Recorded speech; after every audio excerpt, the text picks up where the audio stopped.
जो फेसबुक से जुड़ना चाहते हैं उनको भी आप बता सकते हो इस मीटिंग के बारे में।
हम अगले 2 मिनट के अंदर ही हमारी मीटिंग स्टार्ट करने जा रहे हैं, तो आप अपने जितने भी फ्रेंड्स है उनको आप इनवाइट कर सकते हो।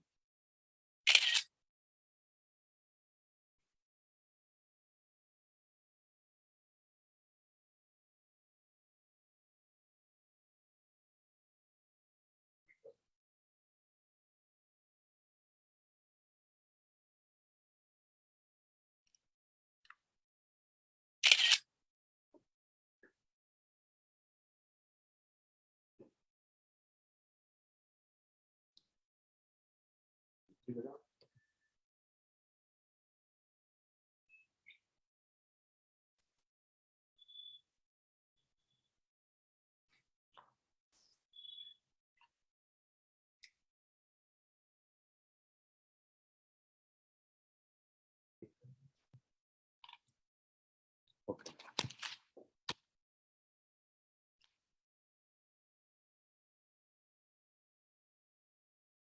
जी हाँ दोस्तों, आज की मीटिंग की हम शुरुआत करते हैं। मैं मयूर गोंडलिया आप सभी लोगों का आज की इस ऑर्गेनिक फार्मिंग की मीटिंग के अंदर मैं हार्दिक स्वागत करता हूँ टीमैक्स रिटेल लिमिटेड की ओर से।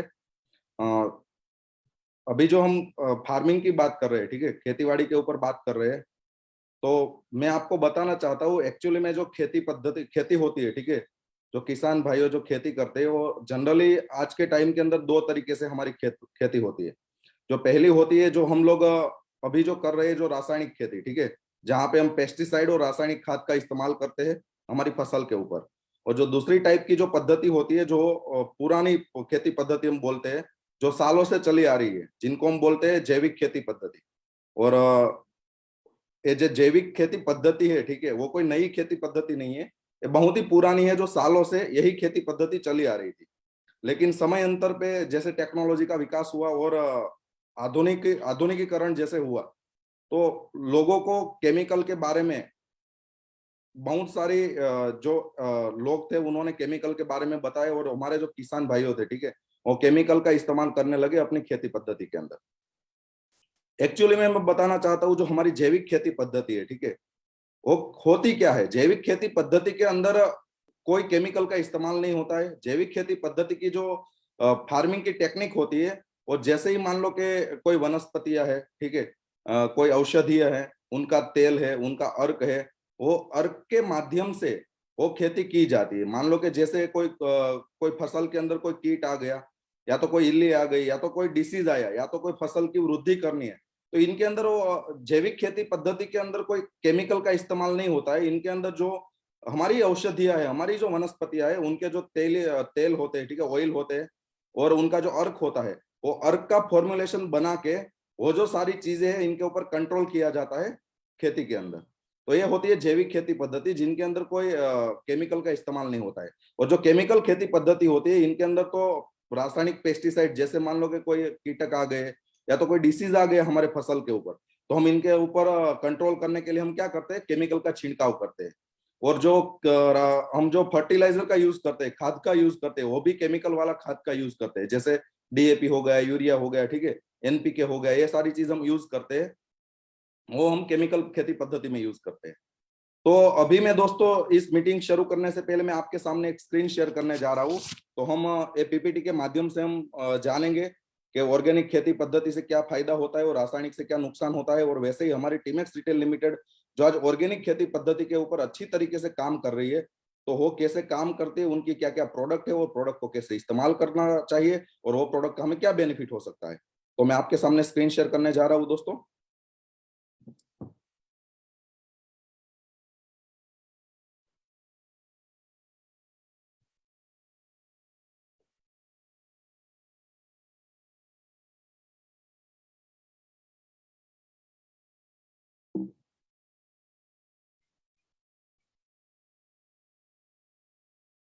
आपको अगर ये दिखाई दे रहा है तो आप वन टाइप कर सकते हो। आपको स्क्रीन दिखाई दे रही है तो आप वन टाइप करो ताकि मुझे भी समझ में आए। ठीक है,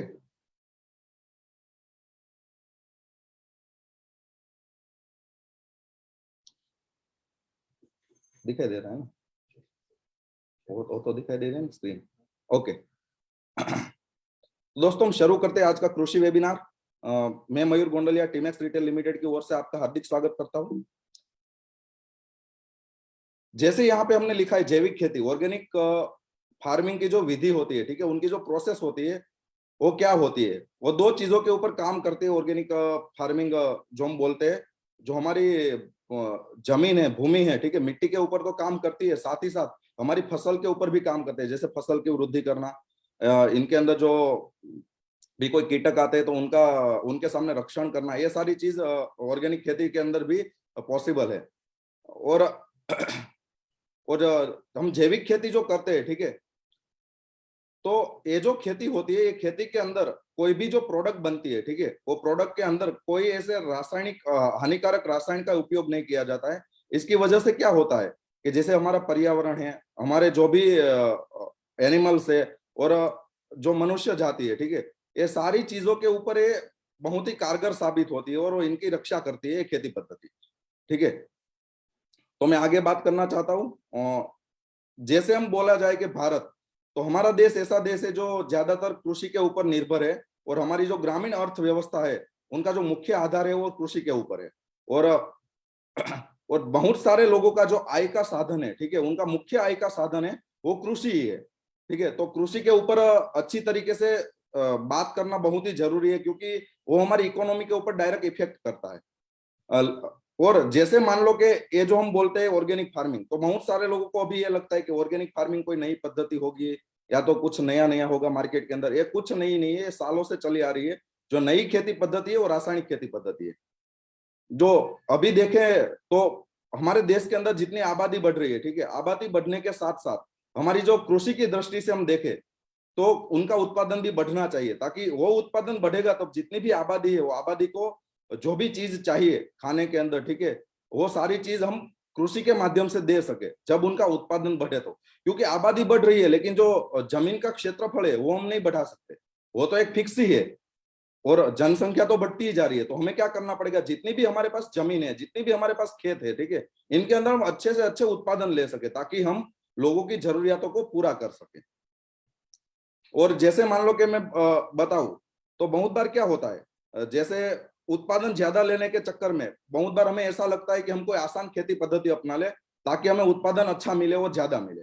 जैसे मैं बात करूं कि पहले के टाइम के अंदर जो खेती पद्धति हमारी चलती थी, ठीक है, वो खेती पद्धति अच्छी तरीके से चलती थी। लेकिन जैसे मान लो कि रासायनिक का इन्वेंशन हुआ, ठीक है, केमिकल का इन्वेंशन हुआ खेती के अंदर, तो बहुत सारे लोगों को एक केमिकल खेती के अंदर डाइवर्ट किया गया और उनको ऐसा बताया गया कि अगर आप रासायनिक खेती पद्धति से अपना उत्पादन लोगे तो आपको अच्छा उत्पादन भी मिलेगा और आपकी मेहनत भी कम हो जाएगी।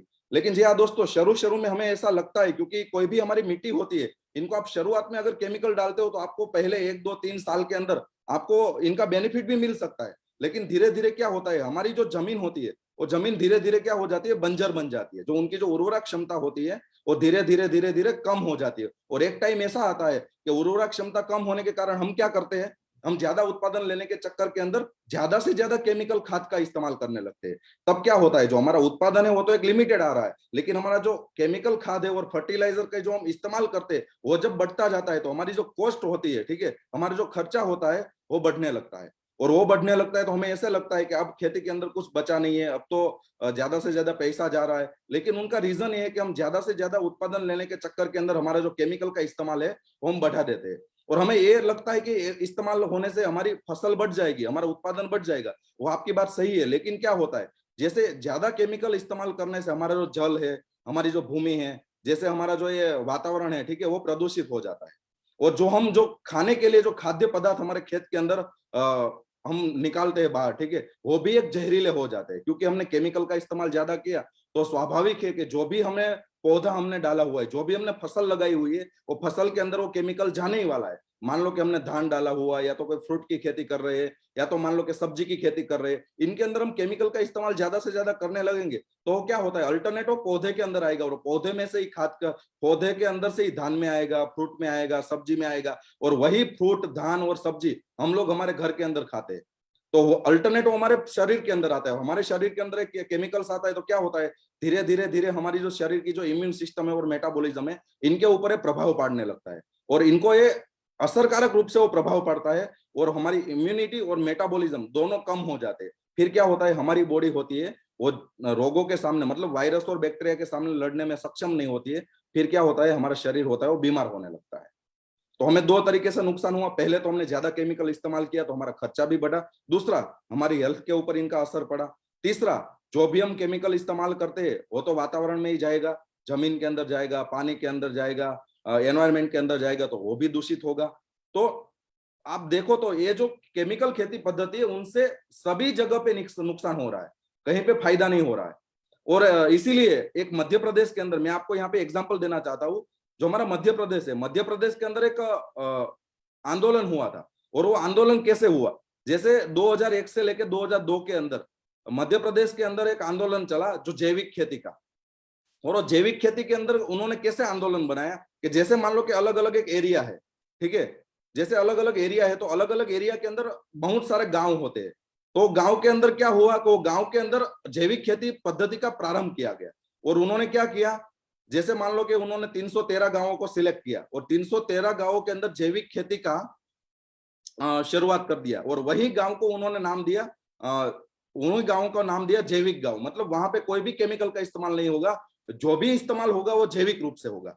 तो वहां पे 313 गांव तो हो गया। फिर 2002 से लेकर 2003 के अंदर, वो जो 2 वर्ष के अंदर प्रत्येक जिले के अंदर दो दो गांवों को सिलेक्ट किया गया अलग अलग एरिया के अंदर से।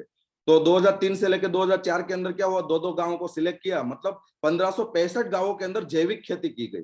फिर 2006 से लेकर 7 के अंदर फिर 5-5 गांवों का चयन किया, और वैसे बढ़ते बढ़ते दोस्तों आज अगर देखने के लिए जाए तो 3130 गांव आज जैविक खेती कार्यक्रम के अनुरूप अपनी खेती कर रहे हैं।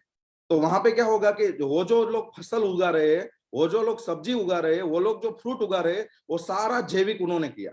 और वहां से फायदा ये हुआ कि जो केमिकल का इस्तेमाल करने से जो खर्चा बढ़ रहा था, वो खर्चे के ऊपर भी कंट्रोल हुआ, और जो हमारे खाने के लिए जो चीज हम उगा रहे थे, ठीक है, वो भी केमिकल मुक्त हुई, जहर मुक्त हुई। तो वहां से फायदा हुआ। और ये आंदोलन ऐसा चला, वो आंदोलन के उन्होंने एक बहुत ही इंटरेस्टिंग बात बताई। और उन्होंने क्या किया, अलग अलग एरिया के अंदर, अलग अलग गांव के अंदर अलग अलग पोस्टर लगाए, बहुत सारी झांकी बनाई। जैसे हमारे 26 जनवरी होती है तो राजपथ के ऊपर जैसे झांकी अलग अलग स्टेट की होती है, तो उन्होंने क्या किया, जैविक खेती के बेनिफिट के ऊपर, जैविक खेती के फायदे के ऊपर उन्होंने झांकी तैयार की, पोस्टर लगाए, बैनर्स लगाए, उनके ऊपर उन्होंने जो बुक्स पब्लिश की। फिर एक बहुत ही अच्छी उन्होंने एक बात बताई, उन्होंने क्या किया, अलग अलग गांव के अंदर उन्होंने नाट्य कार्यक्रम का आयोजन किया। जैसे हमारे अलग अलग गांव के अंदर नाट्य का आयोजन होता है ना अलग अलग, तो उन्होंने जैविक खेती के ऊपर नाट्य का आयोजन किया। तो क्या लोगों के अंदर जैविक खेती के प्रति एक अवेयरनेस आई, और अवेयरनेस के कारण वहां के जो किसान हैं, वो किसान को तो फायदा हुआ ही, लेकिन साथ साथ आबादी को भी फायदा हुआ। क्यों? क्योंकि आबादी जो केमिकल वाली चीजों खा रहे थे, ठीक है, वो केमिकल वाली चीजों से हटके उन्होंने जैविक चीजें का इस्तेमाल करना शुरू कर दिया। और इनसे फायदा ये हुआ कि लोगों की ये ऐसी जागृति फैलाई गई कि वहां के लोगों की जो आय होती है, ठीक है, एवरेज जो आय होती है, ठीक है, जो उनका आयुष्य होता है, वो आयुष्य भी बढ़ा, और स्वास्थ्य के अंदर भी बढ़ोतरी हुई। तो ये उन्होंने एग्जाम्पल क्रिएट किया कि अगर हम जैविक खेती के ऊपर एक मुहिम चलाए, हम एक आंदोलन छिड़े, ठीक है, और वो आंदोलन के माध्यम से हम लोगों को ये समझाए कि जैविक खेती आपको क्या फायदा दे सकती है, तो लोग तो रेडी है खेती करने के लिए। लेकिन लोगों के पास सही इंफॉर्मेशन पहुंचनी भी बहुत ही जरूरी है। तो मध्य प्रदेश के अंदर ये पूरी एक मुहिम चली और उन्हीं के कारण आज बहुत सारे उनके गांव ऐसे हैं जहां पे जैविक खेती का इस्तेमाल किया जाता है और जैविक खेती पद्धति से ही वो लोग फसल बोते हैं। और इनसे फायदा ये हुआ कि जो कीटनाशक होते हैं, ठीक है, रासायनिक खाद होते हैं, उनकी जो दुष्प्रभाव होते हैं वो दुष्प्रभाव भी कम हुआ, वहां का एनवायरनमेंट भी क्लीन हुआ, लोगों को भी फायदा हुआ, जो जमीन का जल स्तर है वो भी अच्छी तरीके से बढ़ा। तो और साथ ही साथ जो इंसान का आयुष्य भी बढ़ा, स्वास्थ्य भी बढ़ा। तो ये जो मैंने आपको एग्जांपल इसीलिए दिया क्योंकि हम लोग भी ऐसा कर सकते हैं। अगर मान लो कि हमको एक गांव के अंदर हम अगर 5-6 किसान को अगर जैविक खेती पद्धति को अच्छी तरीके से समझाए और उनसे क्या बेनिफिट होता है वो अगर हम बताए और उनको अगर जैविक खेती पद्धति से अगर खेती करने की हम सलाह दे और उनके ऊपर हम अगर नजर रखें और उनको अच्छा गाइडेंस दे, तो हो सकता है एक गांव के अंदर से 5 किसान ने जैविक खेती अपनाई है, तो हो सकता है उनका बेनिफिट देख के आने वाले टाइम में बहुत सारे किसान ये हमारी मुहिम के अंदर जुड़ सकते हैं। लेकिन इनकी शुरुआत हमें लोगों के पास जाके करनी पड़ेगी क्योंकि इनसे बहुत बड़ा बेनिफिट होता है। हमारे देश की इकोनॉमी के लिए भी अच्छा है और साथ ही साथ लोगों के स्वास्थ्य के लिए भी अच्छा है और सबसे अच्छी बात जो किसानों के लिए भी अच्छा है क्योंकि बहुत सारा पैसा उनको जो और जगह पे जा रहा था वो बच सकता है। ठीक है, जैविक खेती से हमें क्या लाभ हो सकता है? जैविक खेती से हमें क्या लाभ हो सकता है? तो अगर हम किसानों की दृष्टि से देखें तो हमें जैविक खेती से क्या लाभ हो सकता है? सबसे पहला लाभ, जो हमारी जमीन है, हमारी भूमि है, उनकी उपजाऊ क्षमता में वृद्धि हो जाती है। क्योंकि मैंने बताया ना, जो हम केमिकल इस्तेमाल करते हैं तो हमारे जमीन के अंदर जो केंचुए होते हैं, जो हमारी मित्र जीवात होती है, मित्र कीटक होते हैं किसानों के, वो कीटकों का अल्टरनेट नाश हो जाता है। क्योंकि अगर हम हमारी जमीन के अंदर केंचुए होते हैं, वो हमारे लिए फायदा करते हैं हमारी जमीन के अंदर, क्योंकि वो जमीन को अच्छी तरीके से उपजाऊ करके बनाए रखते हैं। और अगर हम उनके ऊपर ही केमिकल इस्तेमाल करेंगे तो वो केंचुए तो मर ही जाएंगे। और अगर केंचुए मर जाएंगे, ठीक है, तो हमारी जमीन है वो धीरे धीरे क्या होगी, वो बिन उपजाऊ होने लगेगी और उनकी उत्पादन क्षमता है वो धीरे धीरे कम होने लगेगी। तो अगर हम जैविक खेती पद्धति का इस्तेमाल करते हैं तो हमारी भूमि की उपजाऊ क्षमता में वृद्धि हो जाती है। फिर सबसे अच्छी बात यह होती है, जो हमारे जो सिंचाई करते हैं, जो सिंचाई करते हैं, तो सिंचाई का जो अंतराल होता है उनके अंदर वृद्धि होती है। जैसे मान लो कि हमने कोई फसल बोई है, वो फसल के अंदर हमें 7 दिन, हर 7 दिन के अंदर हमें पानी पाना होता है, सिंचाई करनी होती है। अगर हम एक खेती पद्धति का इस्तेमाल करते हैं तो हमारी जमीन के अंदर जो मॉइस्चर है, ठीक है, जो भेज है वो बना रहता है। और वो बने रहने के कारण जो हमारी जो सिंचाई का अंतराल है, जो 7 दिन के अंदर हम पानी देना चाहते थे, वो पानी का जो टाइम है वो हम 10, 12, 15 दिन तक ले जा सकते हैं। क्यों? क्योंकि हमारी जमीन है वो अच्छी बनी रहती है। ये भी फायदा होता है। दूसरा, तीसरा फायदा हमें ये होता है, रासायनिक खाद पर जो हमें निर्भरता कम होने से लागत में भी कमी आती है। क्योंकि अगर हम जैविक खेती पद्धति का इस्तेमाल करते हैं तो धीरे धीरे क्या होता है, हम जो रासायनिक खाद का इस्तेमाल करते हैं वो धीरे धीरे कम हो जाता है। फिर 2-4 साल के अंदर ऐसा टाइम आता है कि हमें रासायनिक खाद का इस्तेमाल भी करना नहीं पड़ता है। और वो नहीं करना पड़ता है तो इसके कारण हमें बेनिफिट ये होता है, क्योंकि रासायनिक खाद तो हम मार्केट में से ही लेते हैं, क्योंकि कोई किसान रासायनिक खाद तो अपने घर पे बना नहीं सकते।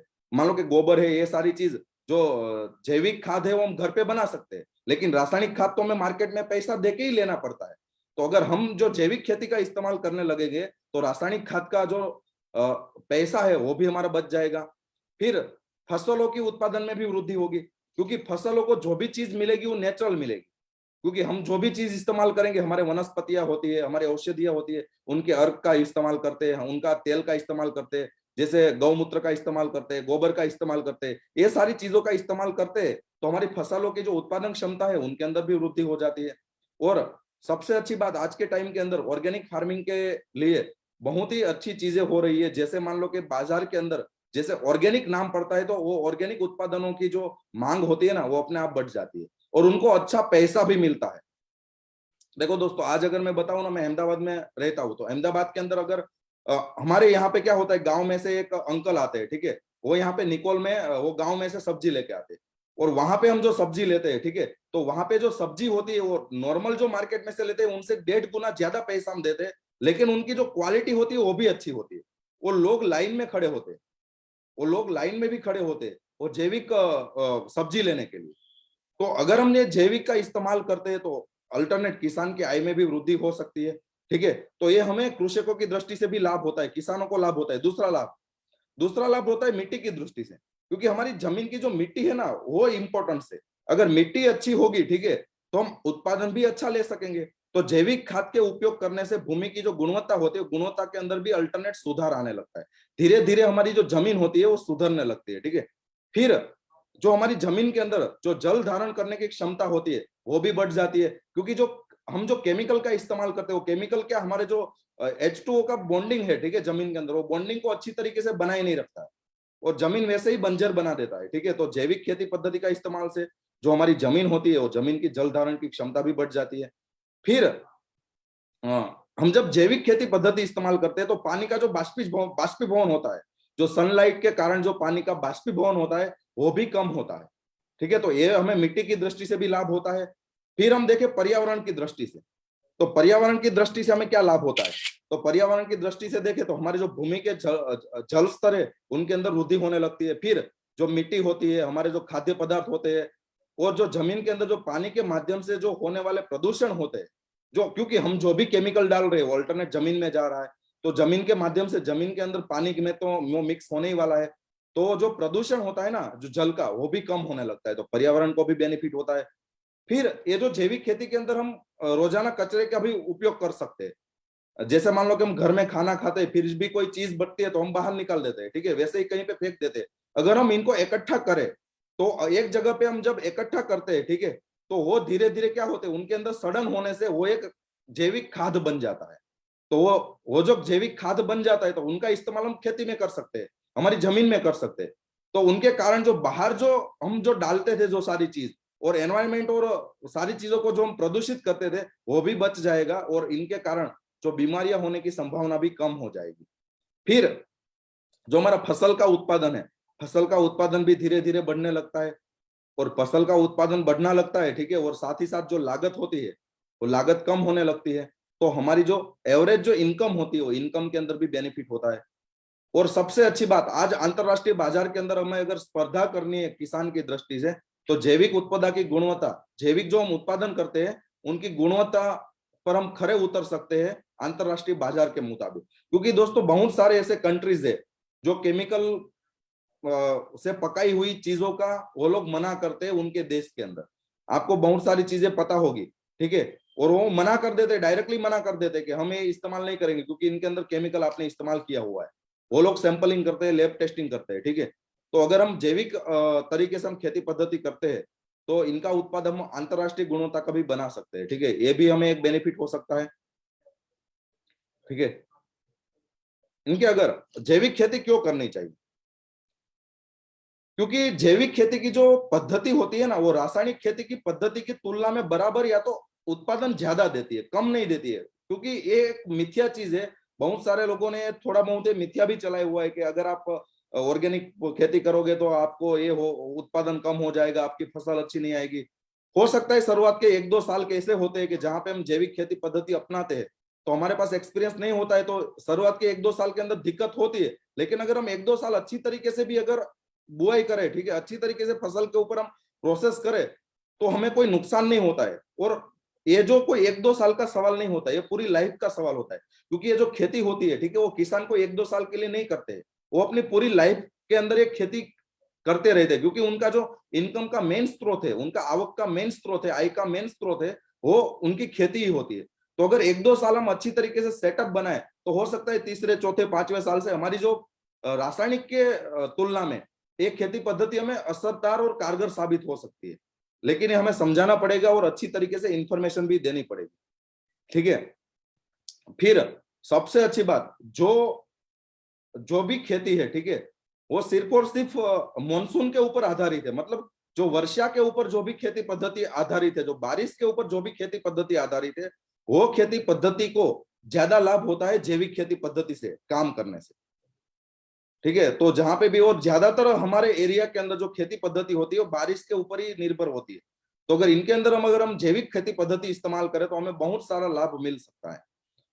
फिर सबसे अच्छी बात यह होती है कि हम एक खेती पद्धति अपनाएं तो हमारी लागत तो कम होती ही है, लेकिन साथ ही साथ हमें इनकम भी अच्छी प्राप्त होती है। क्योंकि आज के टाइम के अंदर ऑर्गेनिक का एक ऐसा मुहिम चलाया हुआ है और खुद हमारे गवर्नमेंट भी, वैसे हमारे प्रधानमंत्री है खुद, वो भी बताते हैं कि भाई आप रासायनिक खाद का इस्तेमाल कम करो और आप जैविक खेती पद्धति को अपनाओ।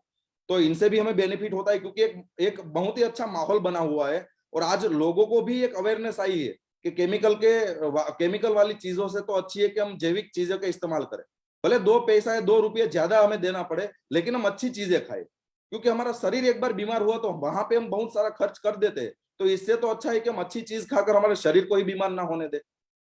तो ये भी एक बहुत ही अच्छी बात है। और सबसे अच्छी बात, अंतरराष्ट्रीय बाजार के अंदर हमें अगर स्पर्धा करनी है, जैसे मान लो कि आम हो गया, ठीक है, जैसे मान लो कि अलग अलग जो भी फ्रूट्स थे, ठीक है, वो फ्रूट्स की बहुत सारी जो चीजें होती है, हम लोग बाहर भी अलग देशों के अंदर भी हम भेज सकते हैं।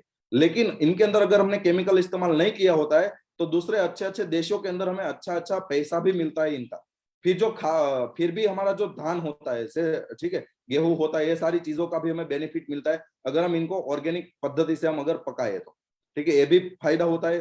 फिर आधुनिक समय में क्या हुआ है, आधुनिक समय के अंदर हमारी जनसंख्या है वो तो दिन प्रतिदिन बढ़ ही रही है। जनसंख्या तो जैसे बढ़ रही है, साथ ही साथ इनके कारण पर्यावरण का प्रदूषण भी बढ़ रहा है। फिर जो भूमि की, जो हमारी जमीन की उर्वरा क्षमता है, वो भी हमारी डाउन हो रही है। वो जो सारी चीजें है, ठीक है, तो इनके लिए हमारी जैविक खेती पद्धति है ना, वो बहुत ही लाभदायक साबित हो सकती है। और मानव जीवन का जो संपूर्ण विकास करने के लिए भी जैविक खेती पद्धति हमें अपनानी चाहिए, क्योंकि इतने सारे बेनिफिट हमें मिल रहा है। और हमें अगर प्राकृतिक खेती पद्धति अपनाते हैं, तो इनसे हमें प्रदूषण से भी राहत मिल सकती है, हमारा वातावरण भी शुद्ध होता है और हमें पौष्टिक आहार मिलने लगता है। और इनके कारण क्या होता है कि जो भी चीजें पद्धति में इस्तेमाल होती है, वो हमारी जो यहाँ पे नेचुरल चीजें होती है वो भी इस्तेमाल होती है। जैसे मान लो कि कोई वनस्पतियां है, ठीक है, उनके तेल होता है, उनका अर्क होता है, तो वो भी सारी चीज कौन उगाते हैं? वो भी हमारे किसान भाई ही उगाते हैं। तो उनकी चीजों का इस्तेमाल उनकी खेती में हो जाता है, उनको बाहर से लेने की जरूरत नहीं पड़ती। तो ये भी हमें फायदा दिलाती है।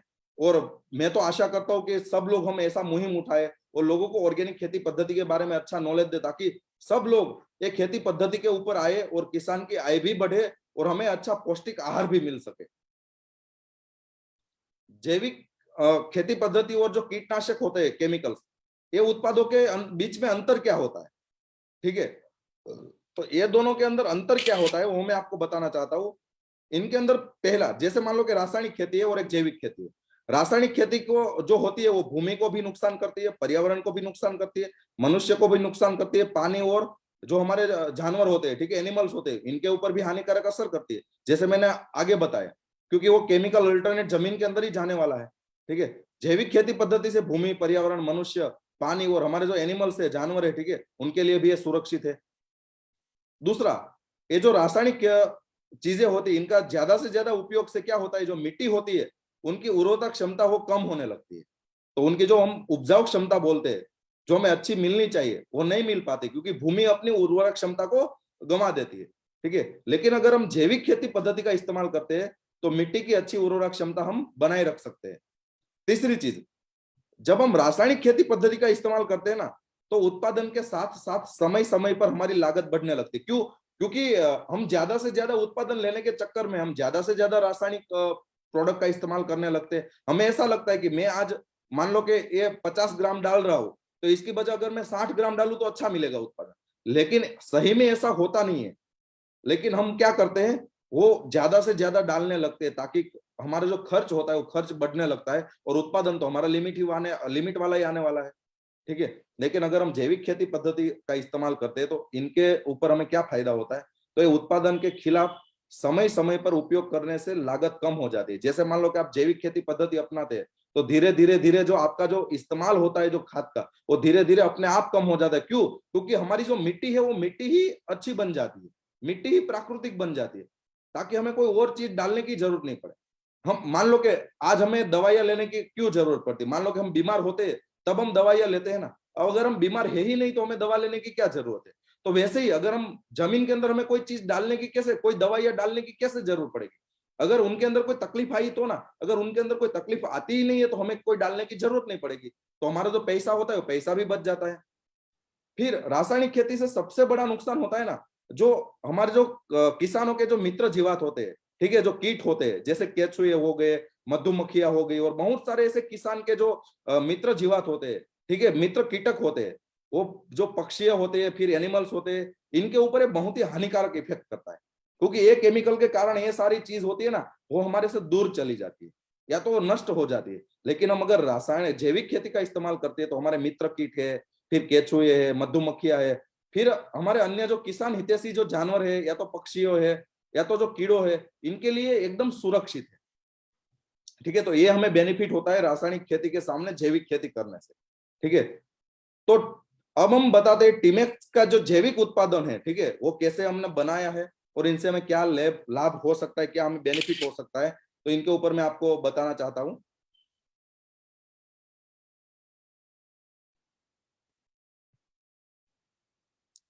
जैसे हमारी जो टीमेक्स की जो जैविक उत्पाद है, इनसे हमें क्या बेनिफिट होता है। तो हमारे जो टीमेक्स के जो जैविक उत्पाद बनते हैं ना, वो जो हमारे कुदरती जड़ी बूटियां होती है, औषधियां होती है, पौधे होते हैं, इनके अर्क और तेलों से बनती है। और इसीलिए हमारी जैविक दवा पर्यावरण को एकदम अनुकूल है, और साथ ही साथ मनुष्य के लिए भी ये फायदे कारक है, पशु पक्षी के लिए भी फायदे कारक है, और साथ ही साथ किसान के लिए भी अनुकूल है। और जो किसान के जो फ्रेंड्स होते हैं, जैसे मान लो कि हम बोलते हैं उनके मित्र कीटक होते हैं, ठीक है, इनके लिए भी ये बहुत ही सुरक्षित है। ठीक है, और इसके अलावा हमारे जो जितने भी हमने उत्पादन बनाए हुए हैं जैविक, ठीक है, इनके साथ आपको रासायनिक दवाओं का इस्तेमाल नहीं करना होता है। तो आपको क्या बेनिफिट होता है, जो रासायनिक दवाई और खाद का जो पैसा होता है वो भी बच जाता है, और साथ ही साथ रासायनिक दवाओं के मुकाबले में ये सस्ते और उनको स्प्रे करने के लिए भी आसान होते हैं। जो हमने ये फॉर्मुलेशन से बनाया हुआ है, तो ये आपको बेनिफिट होता है।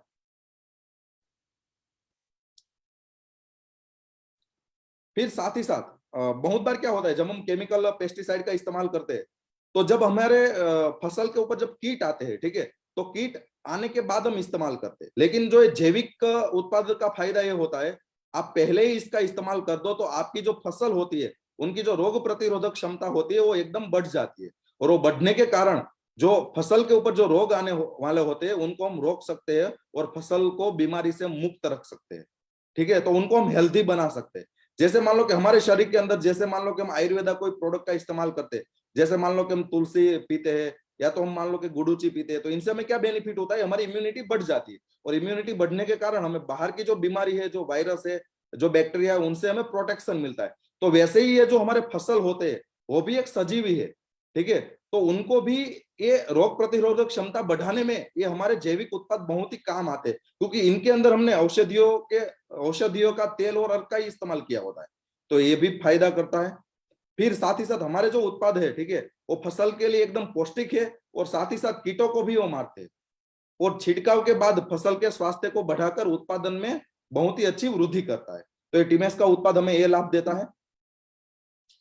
फिर हम अगर देखें, तो मैंने पहले ही बताया, पिछले कुछ वर्षों में जो कीटनाशक, जो हमारे जो कीटकों होते हैं, उनके ऊपर कीटनाशकों का प्रभाव बहुत ही कम होता है। और प्रभाव बहुत ही कम होने के कारण हमारे किसान भाई क्या करते हैं, वो क्या करते हैं, ज्यादा से ज्यादा उनको पेस्टिसाइड का इस्तेमाल करना पड़ता है। और ज्यादा से ज्यादा पेस्टिसाइड का इस्तेमाल करने के कारण क्या होता है, हमारी जो लागत होती है, हमारा जो पैसा होता है, वो खर्च ज्यादा होने लगता है, और प्रभावी परिणाम तो हमें मिलता नहीं है, और पैसा ज्यादा खर्च होने लगता है। तो फिर हमारा जो उत्पादन आता है, ठीक है, तो उत्पादन तो एक लिमिटेड आता है, लेकिन हमारा खर्चा बढ़ जाता है, तो हमें नुकसान होता है। और लेकिन अगर हम हमारी जैविक खेती का इस्तेमाल करते हैं, तो हमें क्या होता है कि इनका छिड़काव हमें कम करने से भी हमें अच्छा परिणाम मिलता है, और उत्पादन की लागत को भी हम कम कर सकते हैं। और हमारी जो जितनी भी हमने जैविक प्रोडक्ट बनाई हुई है, वो नोका सर्टिफाइड है, एनओसीए सर्टिफाइड है। और एनओसीए सर्टिफाइड होने के कारण हमारी प्रोडक्ट के अंदर हमने रासायनिक तत्वों का इस्तेमाल नहीं किया हुआ है। और सबसे अच्छी बात, जो हमारे किसान भाइयों है, ठीक है, वो जो सब्जी उगाते हैं, या तो फ्रूट का फसल लेते हैं, जैसे मान लो कि कोई फ्रूट हो गया तो सब्जी हो गया, तो क्या होता है, जो सब्जी और फ्रूट काटने के बाद वो अलग अलग एरिया के अंदर उनको भेजना होता है। ठीक है, तो बहुत बार क्या होता है, तो वहां पे ट्रांसपोर्टेशन के अंदर 1-2 दिन लग जाते हैं, तो वो जो हमारे सब्जियां होती है ना, वो एकदम तरोताजा नहीं रहती है, और उनके अंदर से बास आने लगती है, गंध आने लगती है खराब। लेकिन जब हम जैविक खेती पद्धति का इस्तेमाल करते हैं, तो इनका बेनिफिट हमें ये होता है कि हम जब ट्रांसपोर्ट के लिए जब दूसरे इलाके के अंदर हमारी सब्जी या तो फल भेज रहे हैं, तो वो भी एकदम तरोताजा भी रहेगा, और उनके अंदर कोई खराब गंध भी नहीं आएगी। तो किसान मित्रों, आज से ही हम लोग साथ मिलकर ऑर्गेनिक खेती पद्धति का इस्तेमाल शुरू करते हैं, और हमारे आयुर्वेद के सुरक्षित भारत पर हम आज से ही काम करना शुरू करते हैं साथ मिलकर। ठीक है, जैसे हम बताए, अगर हम बात करें खेती के अंदर, तो खेती के अंदर 3 चीज होती है। पहली होती है हमारी जमीन, मिट्टी। दूसरी होती है फसल। ठीक है, क्योंकि हमारी जमीन के अंदर फसल उगते हैं, तो जमीन और फसल, और तीसरी चीज होती है जो फसल के ऊपर कोई कीटक आते हैं तो उनका रक्षण। ये तीन चीज हमारी खेती के अंदर बहुत ही इंपॉर्टेंस होती है।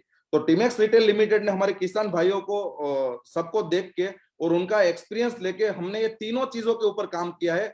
जमीन के लिए भी हमने ऑर्गेनिक चीज बनाई हुई है, फसल के लिए भी हमने ऑर्गेनिक चीज बनाई हुई है, और साथ ही साथ जो भी कीटक आते हैं, ठीक है, वो कीटक के रक्षण के लिए भी हमने ऑर्गेनिक चीज बनाई हुई है।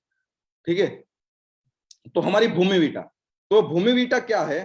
तो भूमि वीटा का मैं अगर आपको बात करूं तो ये जो भूमि वीटा से हमें क्या फायदा होता है, तो भूमि वीटा का हमें सबसे पहला फायदा ये होता है क्योंकि इनके अंदर जो हमने इस्तेमाल की हुई चीजें है वो क्या करती है, हमारी जो फसल होती है, हमारे पौधा होता है, उनकी पाचन क्रिया, जैसे उनका मेटाबॉलिज्म को वो गति प्रदान करता है, तो उनका मेटाबॉलिज्म अच्छा बनाता है। ठीक है, ताकि क्या होता है, उनकी वृद्धि अच्छी से हो सके। ठीक है, जैसे मान लो कि हमारा मेटाबॉलिज्म अगर अच्छा ना हो तो क्या होता है, हमें बॉडी के अंदर कोई ना कोई खराब इफेक्ट आती है। तो वैसे ही मान लो कि हमारा पौधा होता है, उनकी जो पाचन क्रिया अच्छी नहीं हो सकती, नहीं होती है, तो उनके अंदर भी बहुत सारी दिक्कतें आना शुरू हो जाती है। तो हमने ये भूमि वीटा के माध्यम से हम क्या करते हैं, हमारी पौधों की पाचन क्रिया को हम अच्छी बनाते हैं। साथ ही साथ साथ ही साथ भूमि वीटा के प्रयोग से हमारे पौधों के ऊपर जो पत्तियां होती है, वो पत्तियों के अंदर हरित द्रव्य होते हैं। ठीक है, जैसे हमारे ब्लड के अंदर जो रक्त कण होते हैं, ब्लड सेल्स होते हैं, वैसे ही पौधे के अंदर हरित द्रव्य होते हैं। तो हरित द्रव्य को ये विकास करता है, और हरित द्रव्य का विकास करने के कारण जो हमारे जो पौधे का जो पत्तियां होती है वो प्रकाश संश्लेषण की क्रिया को अच्छी तरीके से कर सकती है, मतलब जो सनलाइट होती है उनको अच्छी तरीके से वो ले सकते हैं। साथ ही साथ जो हमारी भूमि मीटा के इस्तेमाल से जो पौधों की जो जड़ें होती है, ठीक है, वो जड़ें को भी विकसित करती है। और साथ ही साथ जो हमारे जमीन के अंदर, हमारी मिट्टी के अंदर जो तत्व पड़े होते हैं, जैसे मान लो कि नाइट्रोजन हो गया, फॉस्फोरस हो गया, पोटास हो गया, मोलिब्डम हो गया, बोरॉन हो गया, आयरन हो गया, ठीक है, ये जो सारे जो तत्व होते हैं उनको अधिक मात्रा में वो शोषण करने की क्षमता में भी वो वृद्धि कर देता है, ताकि हमारे जमीन के अंदर जितने भी हम खाद डालते हैं उनका प्रॉपर इस्तेमाल हमारा पौधा कर सके। तो उनका जड़े का भी ये विकास करता है, और हम कम मात्रा में अगर खाद डालते हैं फिर भी हमारे पौधे को अच्छी तरीके से खाद मिल जाता है। फिर अगर हमें भूमि वीटा का प्रयोग हर 15-20 दिन के अंदर एक बार करते हैं तो हमारे पैदावार के अंदर, मतलब हमारे उत्पादन क्षमता के अंदर भी बढ़ोतरी होती है।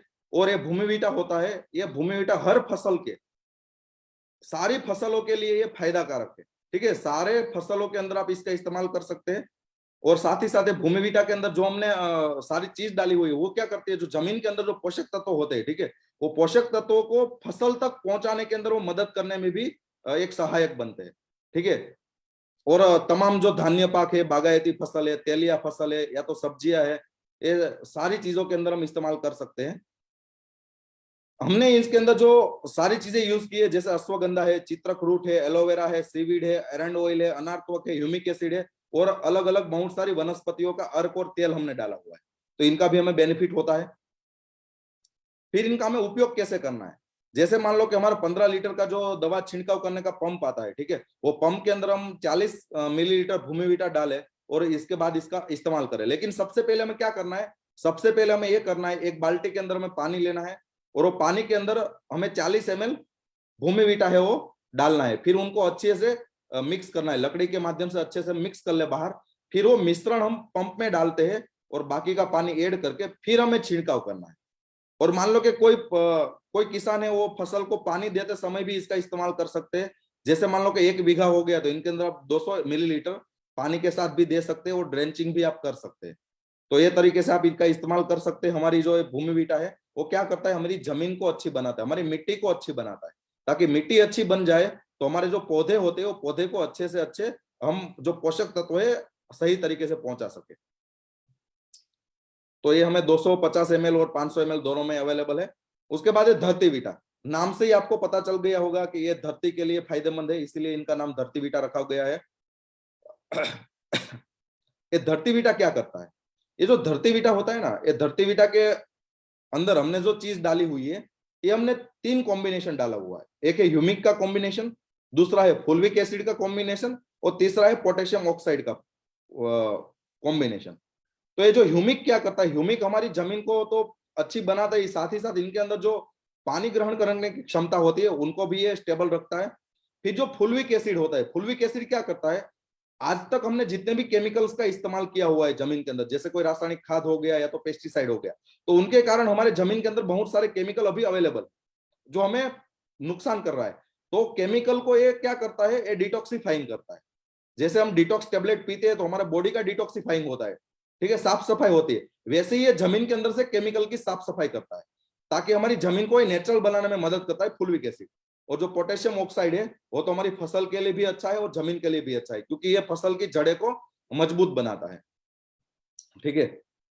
तो इनका हमें फायदा क्या होता है, तो इनका सबसे पहला फायदा होता है, क्योंकि ये ह्यूमिक के साथ हमने फुलविक डाला हुआ है, तो ये जमीन की जो मिट्टी की उर्वरक क्षमता है उनको तो बढ़ाता ही है, साथ ही साथ जो पौधे की उत्पादन क्षमता को भी बढ़ाता है, क्योंकि पोटेशियम ऑक्साइड भी हमने डाला हुआ है।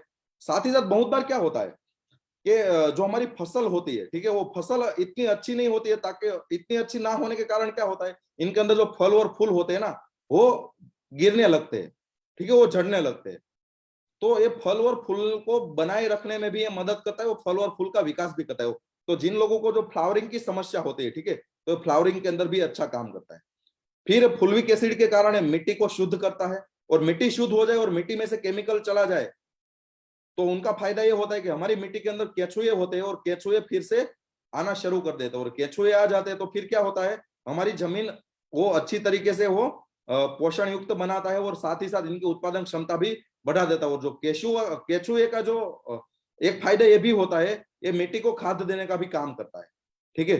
तो ये हमें फायदा होता है धरती विटा से।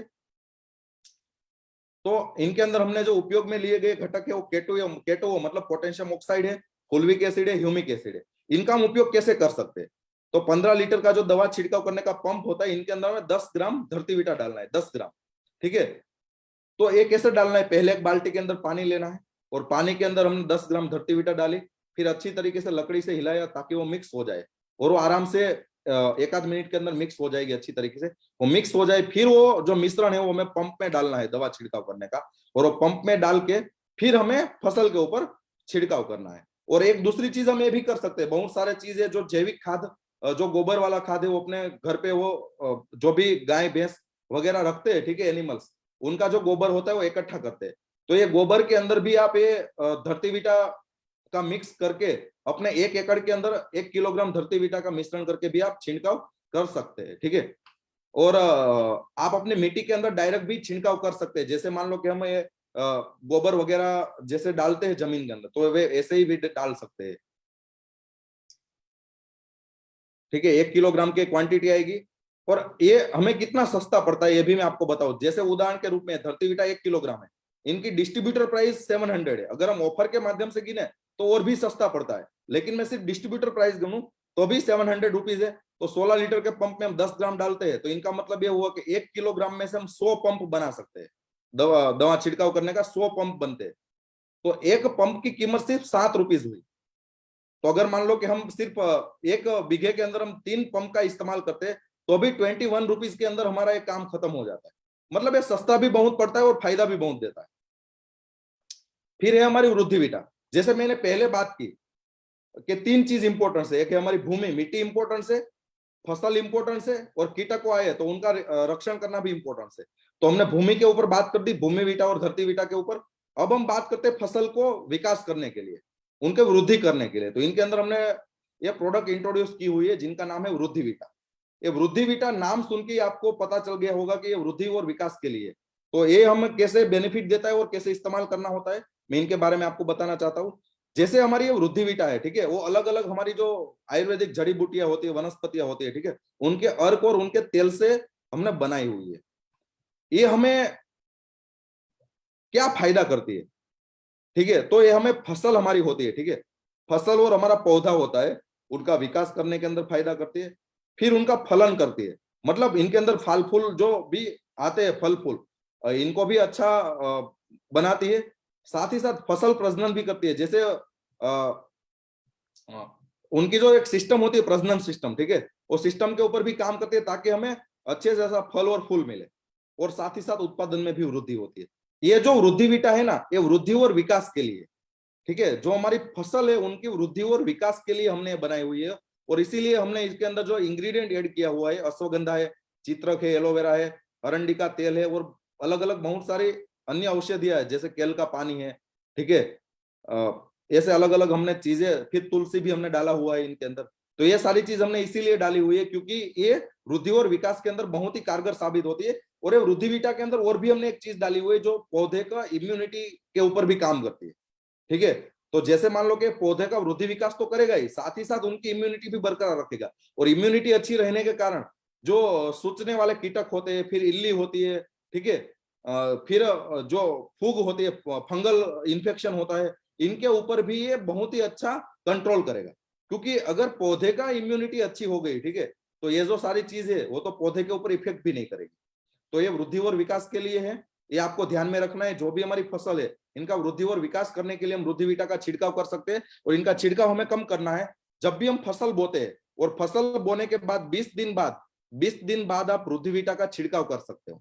और हर 20-25 दिन के अंदर आप एक बार छिड़काव करते हो तो आपको इनका बहुत ही अच्छा परिणाम मिलता है। और जो हम खाद के माध्यम से जो हम परिणाम लेते हैं, इनसे भी अच्छा परिणाम हमें ये देता है। और बहुत ही इनका तो बहुत ही रिजल्ट वाला भी वीडियो है। अगर आप यूट्यूब के ऊपर मेरी चैनल है मयूर गोंडलिया करके, ठीक है, इनके ऊपर आप जाओगे तो बहुत सारे किसानों ने अपने खेत के अंदर ही इस्तेमाल किया हुआ है और उन्होंने भी रिव्यू दिया हुआ है ये सारी प्रोडक्ट का। फिर इनका हमें उपयोग कैसे करना है, तो 20 दिन के बाद हमें क्या करना है, एक इनका छिड़काव करना है। और इनका सिर्फ छिड़काव करना है कैसे, जो हमारा 15 लीटर का पंप होता है, इनके अंदर हमें 40 ml 40 ml हमें वृद्धि विटा डालना है और फिर स्प्रे करना है। और इस्तेमाल करने से पहले, जैसे मैंने आगे वाली प्रोडक्ट बताई, सबसे पहले एक बाल्टी के अंदर पानी लेना है, पानी के अंदर हमें 40 ml वृद्धि विटा डालना है। और फिर हमें अच्छी तरीके से लकड़ी के माध्यम से उनको हिला के अच्छा मिश्रण तैयार करना है। और मिश्रण तैयार हो जाए, 1-2 मिनट में तैयार हो जाता है, फिर हमें वो जो हमारा पंप होता है दवा छिड़काव करने का, वो पंप के अंदर हमें ये वृद्धि विटा का जो मिश्रण है वो डाल देना है, फिर हमें छिड़काव करना है, ठीक है, और स्प्रे ही करना है इनका। फिर है नीम ऑयल, ठीक है। नीम ऑयल का हमें बेनिफिट क्या होता है, तो ये जो हमारा टीमेक्स का नीम ऑयल है, ये जो नीम ऑयल है ना, इनके अंदर हमने 100% ऑर्गेनिक नीम तेल डाला हुआ है। और ये जो नीम ऑयल हमने बनाया हुआ है वो कोल्ड प्रेस मेथड्स के थ्रू बनाया हुआ है। कोल्ड प्रेस मेथड क्या होती है कि इनके अंदर हम कोई जो भी चीज हीट पकड़ने वाली होती है, टेम्परेचर बढ़ाने वाली जो प्रोसेस होती है, वो प्रोसेस हम नहीं करते। यहाँ पे एकदम नॉर्मल कंडीशन के अंदर ये ऑयल निकाला जाता है। बहुत बार क्या होता है, कोई चीजों को ज्यादा उबाल के उनको गर्म करते हैं, फिर उनके अंदर से तेल निकालते हैं। तो इनके कारण बहुत बार ये भी होता है कि जो ये तेल के अंदर कुछ ऐसे इंग्रेडिएंट्स होते हैं जो बाष्पीभवन हो जाते हैं, ठीक है। तो इसीलिए हमने ये नीम ऑयल के अंदर से कोई भी तत्व बाहर ना निकले, इसीलिए हमने कोल्ड प्रेस मेथड यूज की हुई है। और एक कोल्ड प्रेस मेथड के अंदर हमने कोई भी केमिकल का इस्तेमाल नहीं किया हुआ है। बहुत बार क्या होता है कि अलग अलग तरीके से लोग इस्तेमाल करते हैं, लेकिन हमने इस्तेमाल नहीं किया हुआ है। और ये हमारी जो जितनी भी फसल है वो सारी फसलों के ऊपर हमें इनका छिड़काव कर सकते हैं। और इनसे हमें बेनिफिट क्या होता है, तो सबसे पहला बेनिफिट ये होता है कि कीट का नियंत्रण करने के अंदर भी सक्षम है। क्योंकि एग्रीकल्चर साइंस ऐसा कहता है कि नीम ऑयल है वो कीट का नियंत्रण भी करता है और साथ ही साथ वो ग्रोथ प्रमोटर के अंदर भी काम करता है। क्योंकि इनके अंदर अजादिरेक्टिन नाम का जो तत्व होता है, ठीक है, अजादिरेक्टिन नाम का जो तत्व होता है वो क्या होता है, वो प्राकृतिक एंटीफिडेंट तो है ही, साथ ही साथ वो ग्रोथ रेगुलेटर भी है। ये एग्रीकल्चर साइंस भी ऐसा कहता है, ठीक है। तो ये बहुत ही फायदा कारक होता है कीट नियंत्रण के ऊपर भी और साथ ही साथ वृद्धि के ऊपर भी। फिर जो निमेटोड के नियंत्रण होते हैं, बहुत सारे अलग अलग 700 से 800 प्रजातियों के जो निमेटोड्स होते हैं, मतलब जो छोटे छोटे कीटक होते हैं, ठीक है, इनके अंदर भी ये अच्छा काम करता है। फिर जो कवक रोग है, ठीक है, वो कवक रोगों के अंदर भी ये काम करता है। फिर जितने भी जीवाणु हैं, ठीक है, बैक्टीरियल वाले रोग है, इनके अंदर भी ये काम करता है। और जो लोग औषधीय फसल की खेती करते हैं, ठीक है, जैसे तुलसी हो गई, एलोवेरा हो गया, ठीक है, अश्वगंधा हो गया, ये जो सारी चीजें जो औषधीय फसलों की जो खेती करते हैं, इनके लिए भी ये लाभदायक है। फिर साथ ही साथ जो बैकयार्ड फार्मिंग करते हैं, ठीक है, उनके लिए भी एकदम बेहतरीन है। फिर जो सबसे अच्छी बात, जो हमारी भूमि के अंदर जो केंचुए होते हैं, ठीक है, वो केंचुए के लिए भी एकदम सुरक्षित है, ठीक है। और एक ऐसा कहा जाता है नीम ऑयल एक ऑर्गेनिक पेस्टिसाइड के रूप में भी इनका इस्तेमाल होता है।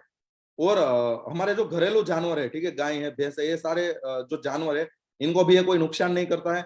मतलब ये मैं बताना ये चाहता हूँ, ये मनुष्य से लेकर कीटकों से मतलब मनुष्य से लेकर केंचुए से लेकर हमारे जो घरेलू जानवर है, ये सारी चीजों के ऊपर ये फायदा भी करता है और साथ ही साथ हमारी फसल की वृद्धि के अंदर भी ये काम करता है।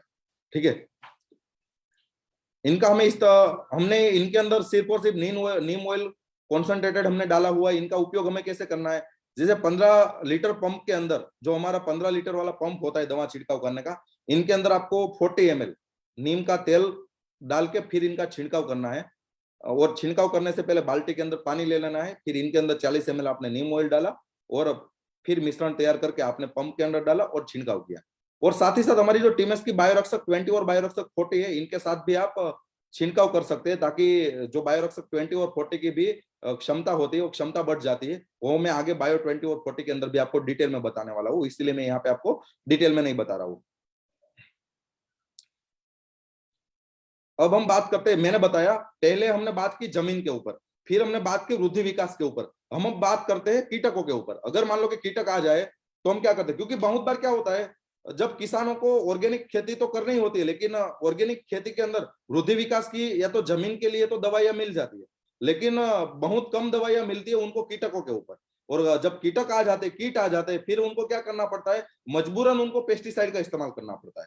तो टीमेक्स रिटेल लिमिटेड ने यह सोचा कि हमारे किसान को मजबूरन उपयोग ना करना पड़े, इसीलिए ये पूरी रेंज हमने बनाई कीटकों के लिए, और सारी ऑर्गेनिक बनाई हुई है और एनओसी सर्टिफाइड बनाई हुई है, ताकि आप कहीं पे भी आप ये फसल को बेचो तो आपको कोई इश्यू ना आए। ठीक है, तो ये जो बायोरक्षक 20 है, बायोरक्षक 20 हमें फायदा कहां कहां पे पहुंचाती है, तो देखो ये जो बायोरक्षक 20 है ना, ये सूचक वर्गीय कीट होते हैं, इनके लिए हमने बनाई हुई है।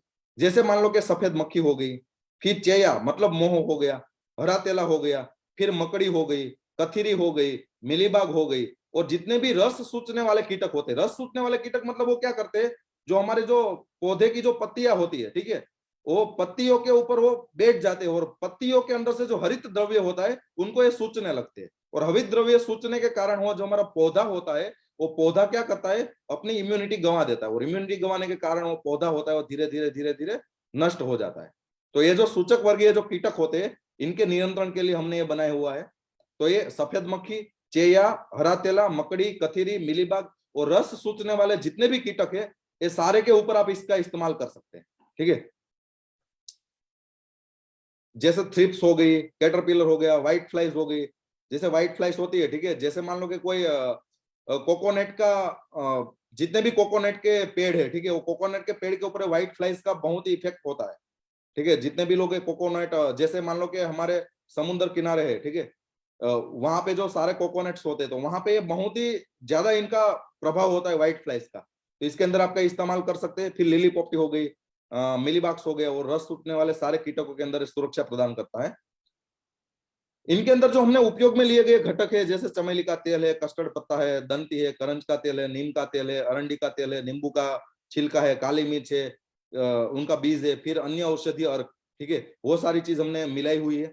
इनके उपयोग क्या करना है, तो 15 लीटर पंप के अंदर, 15 लीटर वाला जो हमारा पंप होता है दवा छिड़काव करने का, ये पंप के अंदर 40 मिलीलीटर मतलब 40 ml बायोरक्षक 20, और ध्यान से सुनना, 40 ml बायोरक्षक 20 और 15 ml हमारा टीमेक्स का नीम ऑयल, और हमारा नीम ऑयल है 2500 मतलब 2500 ppm का हमने बनाया हुआ है, 2500 ppm का हमारा नीम ऑयल है।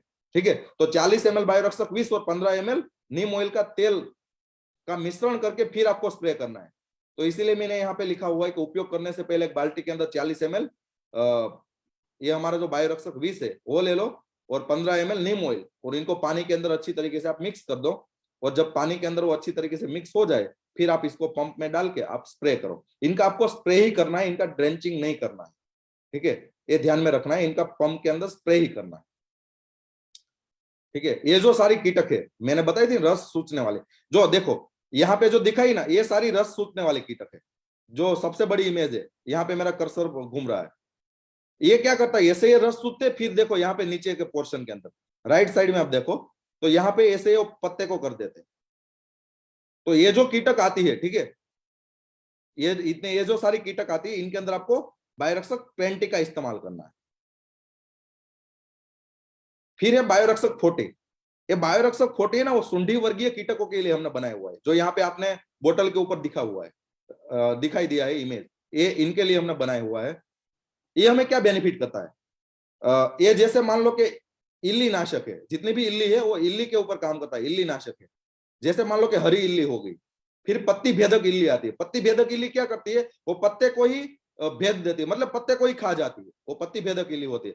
फिर पत्ती सुरंगक इल्ली होती है, पत्ती सुरंगक इल्ली पत्ते को खाती नहीं, लेकिन पत्ती के अंदर वो सुरंग बना देती है। फिर गोभकी इल्ली होती है, ठीक है। फिर एक इल्ली होती है फल छेदक इल्ली, फल छेदक इल्ली। वो फल छेदक इल्ली क्या करती है? जैसे हमारे फल होते हैं, वो फल के अंदर छेद कर देते हैं और फल को अंदर से ही वो बिगाड़ देते हैं। जैसे मान लो कि हम कोई फल काटते हैं तो अंदर से वो बिगड़ा हुआ निकलता है। हमें ऐसा लगता है सड़ कैसे गया, सड़ नहीं गया है। इनके अंदर जो फल छेदक इल्ली होती है ना, वो ऐसा कर देती है। तो ये फल छेदक इल्ली है, फिर काली इल्ली है, फिर लश्करी इल्ली है, ठीक है। ये जो सारी इल्ली है, इनके ऊपर ये आप बायोरक्षक 40 का इस्तेमाल कर सकते हो, ठीक है। ये हमें सारी कैटरपिलर से बचाता है। इनके अंदर जो हमने उपयोग में लिए गए जो तत्व है, अरडुसी के पत्ते हैं, तुलसी है, लहसुन है, नीम का तेल है, औषधीय जड़ी बूटियां जैसे अरंडी का तेल है, इलायची है, इलायची का तेल है, ये सारी चीज हमने इस्तेमाल की हुई है। इनका इस्तेमाल हमें कैसे करना है? 15 लीटर के पंप के अंदर 40 ml बायोरक्षक 40 और 15 ml हमें टिमेस का नीम ऑयल डालकर इनका छिड़काव करना है। जैसे मैंने हर बार बताया इसी तरीके से, सबसे पहले एक बाल्टी के अंदर पानी लेना है, पानी के अंदर 40 ml आपको बायोरक्षक 40 डालना है और साथ ही साथ 15 ml हमारा टिमेस का नीम ऑयल है वो डालना है। फिर अच्छी तरीके से वो लकड़ी से मिक्स करके, जब वो मिक्स हो जाए तो मिश्रण को आपको कहाँ पे, अपने जो फसल है उनके ऊपर छिड़काव कर देना है। और एक बात याद रखना, अगर आप शाम के टाइम के अंदर छिड़काव करते हो, 5 बजे के बाद आप छिड़काव करते हो, तो आपको अच्छा असरकारक परिणाम मिल सकता है। और इनका रीजन ये भी है, क्योंकि ये जितनी भी इल्ली होती है वो दिन के अंदर अगर मान लो कि बाहर कहीं पे भी घूमने गई होती है, तो शाम को तो वो अपने घर पे आएगी ही ना। जैसे मान लो कि हम बाहर घूमने जाते हैं, शाम को घर पे आ जाते हैं, तो वो भी इनके भी होते हैं ना घूमने के लिए। वो भी कहीं पे गार्डन में चली जाती है, या तो कहीं पे भी मेला लगता है तो वहां पे चली जाती है, या तो थिएटर के अंदर मूवी देखने चली गई, तो वो भी घर पे तो आएगी ना। तो शाम के अंदर आप छिड़काव करते हो तो उनका अच्छा बेनिफिट मिलता है। ये ध्यान रखना, मैंने एग्जाम्पल इसीलिए ऐसा दिया क्योंकि हमें, हम लोगों को थोड़ा समझ में आए, ठीक है। जैसे मान लो कि यहाँ पे अलग अलग इली दिखाई गई है, देखो आप, ये जो पत्ते होते हैं ना, ये ऐसे कर देते हैं, ये पत्ते भेदक इल्ली होती है, ठीक है, ये ऐसे कर देती है। फिर ये जो ये यहाँ पे कॉटन का दिखाया गया हुआ है, कपास का, कॉटन का, तो इनके अंदर भी ऐसे आ जाती है। फिर ये क्या करती है? ये फसल को ऐसे नष्ट कर देती है। ये जो सारी इल्ली है, इनके ऊपर आप काम कर सकते हैं, ठीक है। फिर है बायोरक्षक 60। बायोरक्षक 60 है, ये विषाणु जनित और फूग जनित जो रोग होते हैं, ठीक है, मतलब जैसे फंगल हो गए, वायरस हो गया, ठीक है, बैक्टीरिया के कारण कोई रोग आता है, तो इनके लिए असरकारक है। ये जैसे जैसे देखो, ये जो हमारा जो ये बायोरक्षक 60 है ना, ये कवकनाशी है। मतलब जितने भी फंगल वाले जितने भी रोग है, इनके ऊपर आप काम कर सकते हैं। या तो सफेद फंगल है या तो काली फंगल है, ठीक है, इनके ऊपर। फिर जो मिट्टी के द्वारा जो मिट्टी जनित रोग है, जैसे उक सुक हो गया, मूलखाई हो गई। मूलखाई मतलब वो हमारे जो मूल होते हैं, ठीक है, पौधे के, वो मूल को ही खा जाते हैं, तो ऐसे मूलखाई हो गई। फिर ताना सड़न होता है, मतलब वो ताने होते हैं वो सड़ जाते हैं। फिर सफेद फूग हो गई, काली फूग हो गई, गेरू आ जाता है, ठीक है। तो इनके अंदर ये अच्छा परिणाम देती है। फिर बहुत बार क्या होता है, पत्ते के अंदर वो ऐसे धब्बे हो गए होते हैं, लाल लाल कलर के, रेड कलर के धब्बे हो गए थे, जिनको हम बोलते हैं सड़न पत्ती धब्बा, ठीक है। उनके अंदर एक काम करती है। फिर झुलसा का रोग आता है, जैसे मान लो कि अभी उत्तर भारत है और हमारे यहाँ पे गुजरात के अंदर डीसा है, वहां पे पोटैटो की जो खेतीबाड़ी होती है, ठीक है, तो इनके अंदर ये रोग ज्यादा आता है। तो इनके अंदर भी आप काम कर सकते हैं, इस्तेमाल कर सकते हैं झुलसा के अंदर, जैसे फफूंद जनित जो बीमारी आती है। और ये टाइम के अंदर जैसे ही मान लो कभी 10-15 दिन पहले ही ये उत्तर भारत और हमारे यहाँ पे जो उत्तर गुजरात है, ये दोनों जगह पे ये बहुत ही ज्यादा मात्रा में ये डिसीज आ गया था। तो ये जो सारा डिसीज आता है, तब आप इसका इस्तेमाल कर सकते हैं बायोरक्षक 60 का। क्योंकि इनका फायदा है, फफूंद जनित रोग, विषाणु जन्य रोग, सुकारो होते हैं, ठीक है, सड़न होते हैं, मतलब जड़ सड़ जाते हैं। फिर खाड़ियो होते हैं, छासिया जिनको हम छासियो बोलते हैं, गेरू बोलते हैं, सड़ांध बोलते हैं, इनके अंदर ये लाभकारी होते हैं, ठीक है। इनके अंदर हमने तुलसी, अडूसी, सतोडी, नीलगिरी, नीम का तेल, अरंडी का तेल और बहुत ही अच्छी अच्छी जड़ी बूटियां हमने ऐड की हुई है। इनका इस्तेमाल हमें कैसे करना है? 15 लीटर पंप के अंदर 40 ml बायोरक्षक 60 डालना है। यहाँ पे सॉरी, यहाँ पे 40 लिखा हुआ है, गलती हो गई है। आपको बायोरक्षक 60 है वो 40 ml डालना है। तो उनके उपयोग करने से पहले एक बाल्टी के अंदर पानी लेना है, पानी के अंदर आपने बायोरक्षक 60 40 ml डाल दिया और अच्छा मिश्रण बना दिया, फिर आपको छिड़काव करना है। और जैसे मान लो कि कोई मूल के अंदर कोई फूग आती है, ठीक है, जब मूल के अंदर फूग आती है, जड़ों के अंदर फूग आती है, तो वो कंडीशन के अंदर आप इनका ड्रेंचिंग कर सकते हो। ड्रेंचिंग का मतलब क्या होता है, हमारा जो 15 लीटर का पंप होता है, वो जहां से स्प्रे होता है, वो स्प्रे वाला नोजल आप निकाल देते हो ना, तो जैसे नल में से पानी पड़ता है वैसे पानी पड़ने लगता है, और वही पानी को आप ऐसे ही वैसे ही आप ये नली को लेके आप चले जाते हैं, वो जो जड़ होता है वहां पे आप चलते चलते आगे आगे जाते हैं, तो वो ड्रेंचिंग हो जाता है। तो वैसे आपको ड्रेंचिंग करना है जब जड़े के अंदर तकलीफ है। तो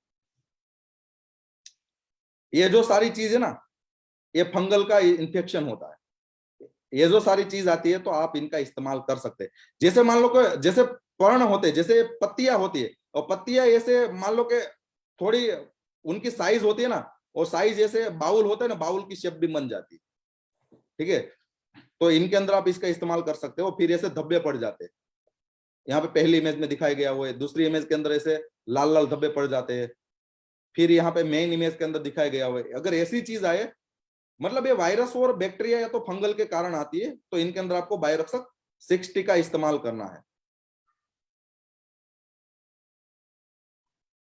आप इनके साथ नीम ऑयल का इस्तेमाल कर सकते हैं, लेकिन करने की जरूरत नहीं, क्योंकि हमने ऑलरेडी बायोरक्षक 60 के अंदर नीम ऑयल डाला हुआ है, इसीलिए मैं आपको नीम ऑयल अलग से डालने का मना कर रहा हूं, क्योंकि ऑलरेडी हमने डाला हुआ है, इनके अंदर इनबिल्ट आएगा। फिर हमारी बायोरक्षक 80 है, जैसे छोड़ को मुंडे जैसी जो कीटक होते हैं उनको बचाने के लिए। तो ये कैसे काम करते हैं, जैसे दीमक हो गया और सफेद कीड़े हो गए, दीमक और सफेद कीड़े, ये दो कंडीशन के अंदर हम बायोरक्षक 80 का इस्तेमाल कर सकते हैं, ठीक है।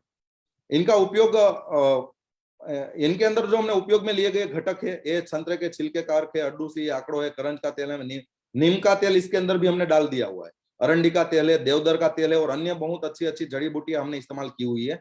और इनकी जो उपयोग की पद्धति है, 15 लीटर पंप में 50 ml आपको क्या लेना है, बायोरक्षक 80 लेना है। फिर इनको पौधे की जड़ों में ड्रेंचिंग करना है, इनका छिड़काव नहीं करना है, ड्रेंचिंग करना है। ड्रेंचिंग मैंने बताया ना, वो जो स्प्रे वाला जो नोजल आता है वो निकाल देना, फिर जैसे नल में से पानी गिरता है वैसे ही पानी शुरू होगा, और फिर वो पानी को लेके आपको जो जहां पे भी हमारी फसल की जड़ है वहां पे चल के आगे चलते जाना है। बाल्टी के अंदर पहले अच्छी तरीके से मिक्स कर दो, फिर वो 15 लीटर पंप के अंदर आप ये मिश्रण को डाल देना, फिर इनका ड्रेंचिंग करना। जैसे मान लो कि ये जो सारी कीटक है, इनको हम बोलते हैं मुंडा। मुंडा नाम का गुंडा जब आ जाए हमारी फसल के अंदर या तो जमीन के अंदर, तो मुंडे नाम के गुंडे के लिए कंट्रोल के लिए हमने बायोरक्षक 80 डाला हुआ बनाया हुआ। जैसे सबसे ज्यादा ये जो दिक्कतें होती है वो होती है, जैसे मान लो कि तंबाकू की खेतीबाड़ी होती है, तंबाकू के अंदर होता है, फिर जो मूंगफली की खेती करते हैं ग्राउंड नट की, ठीक है, मूंगफली के अंदर भी ये बहुत ही ज्यादा मात्रा में आने की संभावना होती है, ठीक है। तो ये मुंडे नाम के गुंडे के लिए हमने बनाई हुई है, ताकि ये गुंडा है वो कंट्रोल हो जाए, ठीक है। फिर हमारी हेल्थ वीटा है, ये हमने क्या बनाया हुआ, दूध बढ़ाने के लिए, फैट बढ़ाने के लिए, और साथ ही साथ हमारे जो पशु है, ठीक है, हमारे जो पशु है जो दूध देते हैं उनका हेल्थ बढ़ाने के लिए 3 चीज के ऊपर काम करेगा, दूध के ऊपर काम करेगा, फैट के ऊपर काम करेगा, और पशुओं के मांसपेशियों के ऊपर काम करेगा। ये 3 चीज के ऊपर काम करेगा। इनका फायदा ये होगा, जो हमारे पशु होते हैं इनके पाचन के अंदर सुधार करेगा, उनको शक्ति देगा, दूध की पैदावार बढ़ाएगा, गाढ़ा दूध देगा, फैट को बढ़ाता है, जरूरी विटामिन और मिनरल्स देता है, तंदुरुस्ती को बनाए रखता है, मजबूत हड्डियों के निर्माण में मदद करता है, और बीमारियों के बाद तुरंत दूध उत्पादन को बढ़ावा देने में सहायक है। ये हमारे हेल्थ वीटा का फायदा है।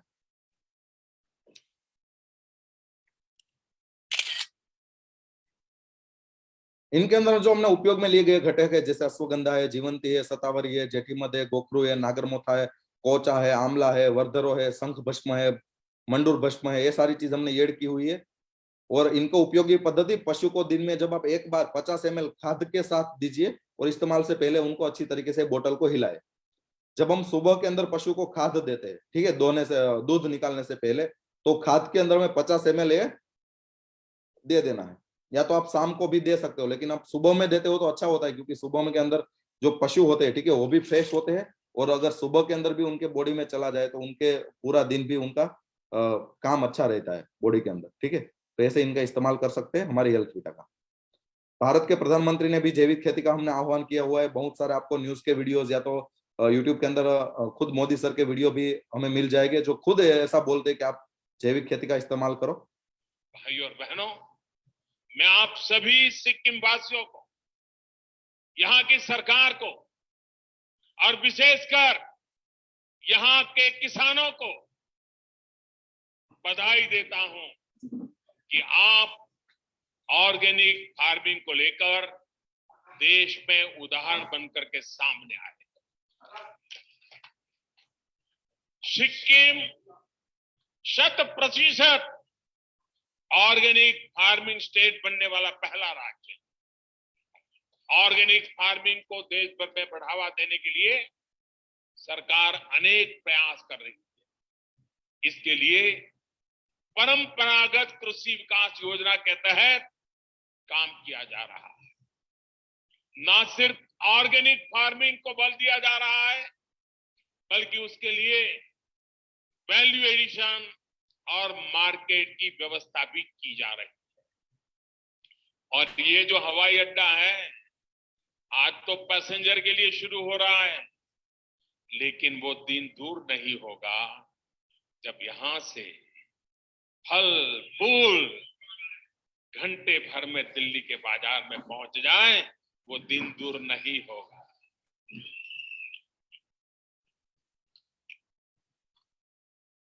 हिंदुस्तान के कई भगवान होंगे जिनके चरणों में अब सिक्किम के किसानों ने जो फूल तैयार किए हैं वो पहुंचने वाले हैं।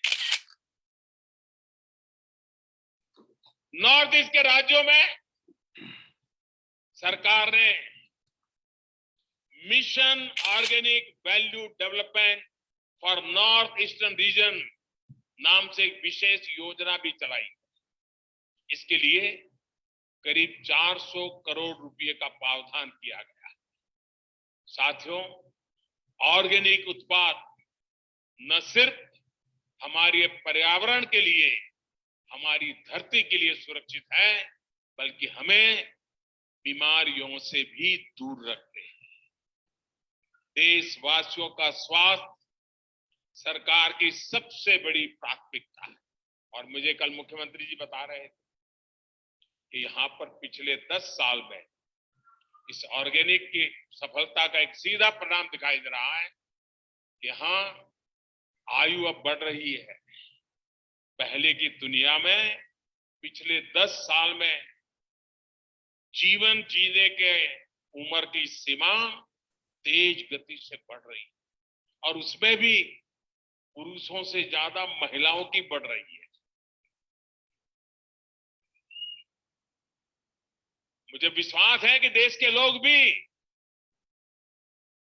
ये केमिकल फर्टिलाइजर से मुक्ति पाकर के कितना जीवन अच्छा जिया जा सकता है, वो जरूर सिक्किम से सीखेंगे, समझेंगे। मुझे जानकारी है कि स्वच्छता ही सेवा की मुहिम को सिक्किम वासियों ने एक प्रकार से गले लगाया, बहुत आगे बढ़ा है। आप सभी के प्रयास, आपकी जागरूकता की वजह से सिक्किम ने 2016 में सबसे पहले सिक्किम को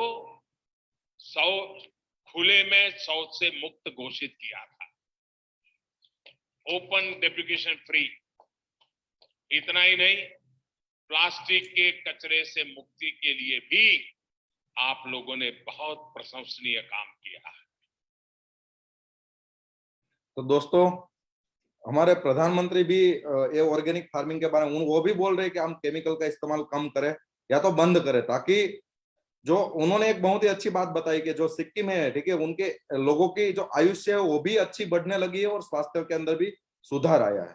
तो वो तो जायज ही है, क्योंकि हम अच्छी केमिकल के बगैर की चीज खाएंगे तो स्वास्थ्य तो अच्छा ही होगा, और स्वास्थ्य अच्छा रहेगा तो आयु के अंदर भी फर्क आएगा। तो ये हमें फायदा भी दिला सकता है इस तरीके से। ठीक है, जैसे मैं आपको और एक वीडियो बताना चाहता हूँ। इसकी कमी नहीं होने दी है। मैं उनके इस हौसले की भूरी भूरी प्रशंसा करता हूँ।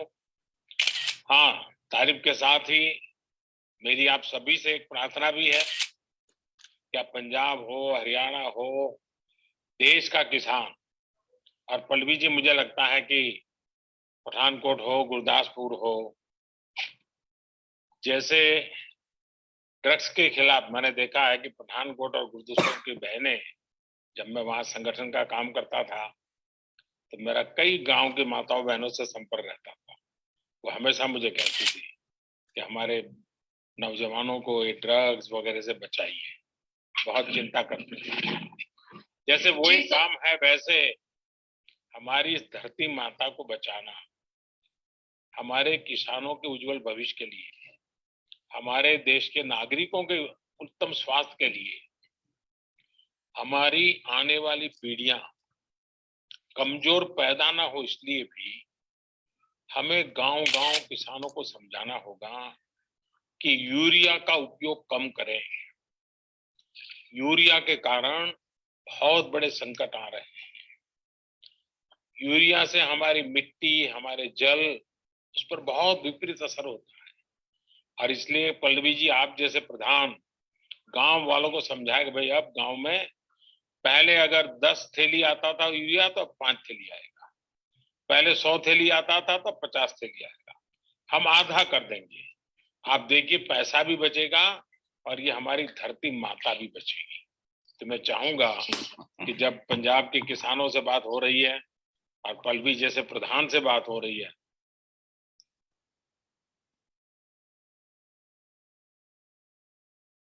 इसकी कमी नहीं होने दी है। इसकी और साथ ही साथ हमें टीमेक्स रिटेल लिमिटेड के ऑर्गेनिक फार्मिंग तो है ही, लेकिन साथ ही साथ हमारे पर्सनल केयर सेक्टर है, हेल्थ केयर सेक्टर है, होम केयर सेक्टर है, कॉस्मेटिक है, फूड एंड बेवरेजेस है, लाइफस्टाइल है। ऐसे हमारे बहुत सारे सेक्टर है जो इनके अंदर हम काम करते हैं। वो भी आप हमारे लोगों से जान सकते हैं और उनके अंदर भी हमने अच्छी अच्छी प्रोडक्ट का निर्माण किया हुआ है, लोगों को अच्छा बेनिफिट दे रहा है। दोस्तों, आज की मीटिंग के अंदर आप सब लोग प्रेजेंस रहे, मैं आप सब लोगों का शुक्रिया अदा करना चाहता हूँ और आशा करता हूँ कि मैंने कोशिश की आप लोगों को अच्छी तरीके से ऑर्गेनिक के बारे में समझा सकूं। ठीक है, और आगे भी हम लोग समझाते रहेंगे। और साथ ही साथ दोस्तों, हमें साथ मिलके ये मुहिम उठानी है कि हम लोगों को ये बताए कि ये ऑर्गेनिक फायदे से, ऑर्गेनिक फार्मिंग से आपको क्या फायदा हो सकता है। और हमारी जितनी भी प्रोडक्ट है, ठीक है, ये जो आज की जो मीटिंग है वो फेसबुक के ऊपर भी शेयर रहेगी ताकि आप दूसरी बार भी देख सको और लोगों को भी आप दिखा सको। और आप लोग भी, पहले तो मैं बताना चाहता हूँ, यहाँ पे जितने भी किसान अभी प्रेजेंट है, ठीक है, वो लोग अपने खेत के अंदर एक बार इस्तेमाल शुरू करें और अच्छे परिणाम ले और दूसरे लोगों को आप ये मुहिम के अंदर जुड़े। ये सिर्फ और सिर्फ ये बिजनेस की बात नहीं है, ये साथ ही साथ ये बिजनेस एक अलग चीज होती है और हमारा स्वास्थ्य एक अलग चीज है। और अगर हम इनके ऊपर फोकस करेंगे तो हमारा स्वास्थ्य भी बढ़ेगा और हमारे किसान भाइयों के जो भी मुसीबतें हैं, जैसे आय नहीं अच्छी आती है, ठीक है, उत्पादन अच्छा नहीं आता, तो इनके अंदर भी हम फायदा करवा सकते हैं। ठीक है, तो आप सभी लोगों का मैं शुक्रिया अदा करना चाहता हूँ और बहुत जल्द मिलेंगे हम और मीटिंग के अंदर। और अभी दोस्तों मैं आपको बताना चाहता हूँ, जैसे मान लो कि हमारे 12 तारीख तक हमारे सभी लोगों को सीएनसी मिलते हैं, तो हमारे जितने भी लोग हैं, नए हैं पुराने, वो सब लोग सीएनसी मतलब कंसिस्टेंसी 1000 बीवी वाली ऑफर का भी बेनिफिट ले, ताकि आपको भी अपने घर की प्रोडक्ट के अंदर भी बेनिफिट मिले।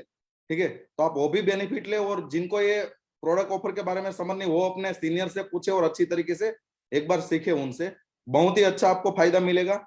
और ये जो फरवरी मंथ है, ठीक हो, ये मंथ को हम बहुत ही अच्छी तरीके से बिजनेस को भी डेवलप करते हैं और साथ ही साथ हमारे अंदर भी एक नई लीडरशिप डेवलप करते हैं। ठीक है,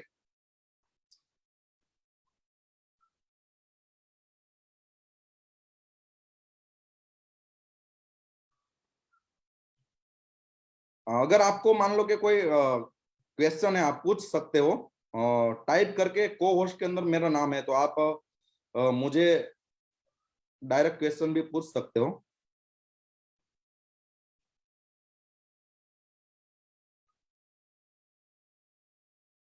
जैसे मान लो कि यहाँ पे एक सवाल आया है, धरती विटा, भूमि विटा और रुधि विटा का इस्तेमाल कब करना है। जैसे मान लो कि हम कोई भी फसल जब हम बोते हैं खेत के अंदर, ठीक है, तो जब उनको पहला पानी देते हैं तो पानी के साथ हम धरती विटा या तो भूमि विटा, दोनों में से एक हम दे सकते हैं। ठीक है, फिर 20 दिन की हो जाए फसल, फिर 20 दिन की फसल हो जाए, बाद में हमें क्या इस्तेमाल करना है, रुधि विटा का इस्तेमाल करना है। ठीक है,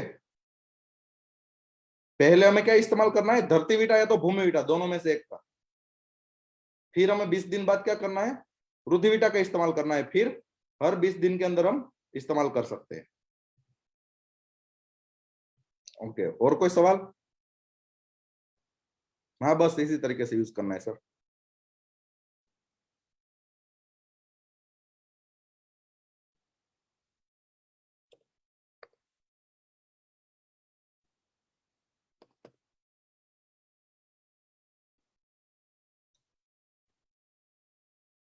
नहीं, आपको बायोरक्षक 60 और बायोरक्षक 80 के साथ आपको नीम ऑयल का मिश्रण करना जरूरी नहीं है, क्योंकि ये दोनों प्रोडक्ट के अंदर हमने जब बनाई है तब से हमने नीम ऑयल ऐड किया हुआ है, तो आपको अलग से डालने की जरूरत नहीं है।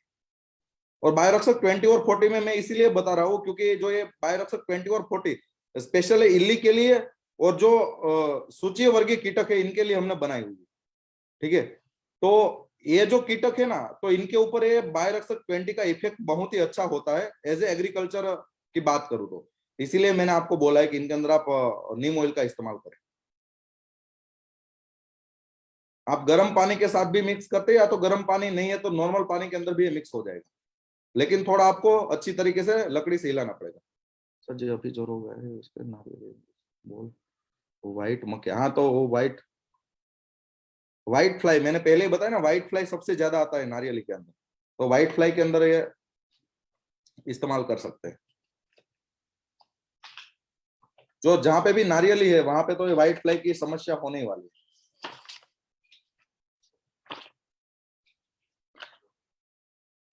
तुलसी ड्रॉप आपको 10 ड्रॉप,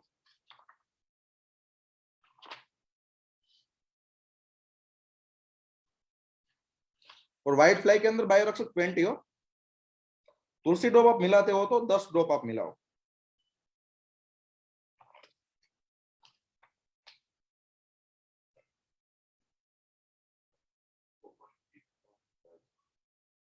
कोकोनट ट्री के अंदर आप डाल सकते हो धरती विटा, जैसे ही मान लो कि आपका ट्री है, ठीक है, तो आप जो आपका ट्री है, ठीक है, तो वो एक ट्री के अंदर आप 10 ग्राम 10 ग्राम आप पहले एक बाल्टी में पानी लो, फिर 10 ग्राम इनके अंदर मिला दो, और फिर वो ट्री के जो हम जो क्यारा बनाते हैं ना पानी डालने के लिए, वहां पे आप डाल दो पानी के साथ। जैसे मान लो कि बहुत सारे लोगों को ये सवाल होता है कि भाई इसमें हमने केमिकल नहीं डाला है तो इल्ली या तो कोई कीटक कैसे मर जाते हैं। जैसे मान लो कि मैं बताऊं तो ये इनकी हमने प्रोसेस कैसे बनाई हुई है। जैसे मान लो कि हमारे बायोरक्षक 40 है इल्ली के लिए, ठीक है, तो हमने ये प्रोसेस कैसे बनाई हुई है, इनके अंदर हमने आकर्षण की फॉर्मूला ऐड की हुई। आकर्षण की फॉर्मूला मतलब जैसे ही बायोरक्षक 40 पत्ते के ऊपर गिरेगी तो वहां पे जो इल्ली है वो आकर्षित होकर वहां पे आएगी। और ये हमने जो प्रोडक्ट बनाई हुई है ना, इनके अंदर हमने कीड़ा मारी का यूज किया हुआ है। जैसे वो वहां पे वो खाएगी तो क्या उनके पेट के अंदर जाएगी, तो ये जो है ना वो उनकी जो पाचन तंत्र है ना, वो पाचन तंत्र को ही कमजोर बना देगी। मतलब वो उनका पाचन तंत्र, उनका मेटाबॉलिज्म को ही कमजोर बना देगी ये दवाई। और मेटाबॉलिज्म कमजोर हो जाएगा, फिर वो खाने के लिए सक्षम नहीं रहेगी, और खाने के लिए सक्षम नहीं रहेगी, 1-2 दिन नहीं खाएगी तो अपने आप वो बेहोश हो जाएगी। तो इस प्रकार से ये फॉर्मुलेशन काम करता है, ये डायरेक्ट मार नहीं देता है। ये क्या करता है वहां के, जैसे मान लो कि बायोरक्षक 20 है, तो रस सूचने वाले कीटक को कैसे मारता है, क्योंकि बायोरक्षक 20 जैसे ही आपके ऊपर आपके पौधे के ऊपर पड़ती है तो पौधा उनके संश्लेषण की क्रिया के माध्यम से वो पौधे के अंदर चली जाती है, और पौधे के अंदर चली जाती है। रस सूचने वाले कीटक क्या करते हैं, रस सूचती है, और वो रस सूचने के साथ साथ उनके बायोरक्षक 20 उनके पेट में जाएगी, और पेट में जाएगी फिर क्या होगा, उनको जो उनकी जो सिस्टम होती है अंदर की, ठीक है, जो पाचन करने के लिए, वो सिस्टम को ही ये कमजोर बना देती है। और केमिकल क्या करता है, केमिकल डायरेक्ट ही उनको मार देता है, ये डायरेक्ट नहीं मारेगी। जैसे ही मान लो कि कोई भी केमिकल है इनके अंदर आप इल्ली डालो और डायरेक्ट मर जाएगी, ये क्या करेगी, ये प्रोसेस के अंदर काम करेगी, ठीक है। तो ये ऐसे काम करते हैं। बहुत सारे लोगों को ये सवाल होता है ना, हाँ तुलसी ड्रॉप नाखी सके बद्दे वहां, तुलसी तुलसी तो अच्छा ही है वैसे भी।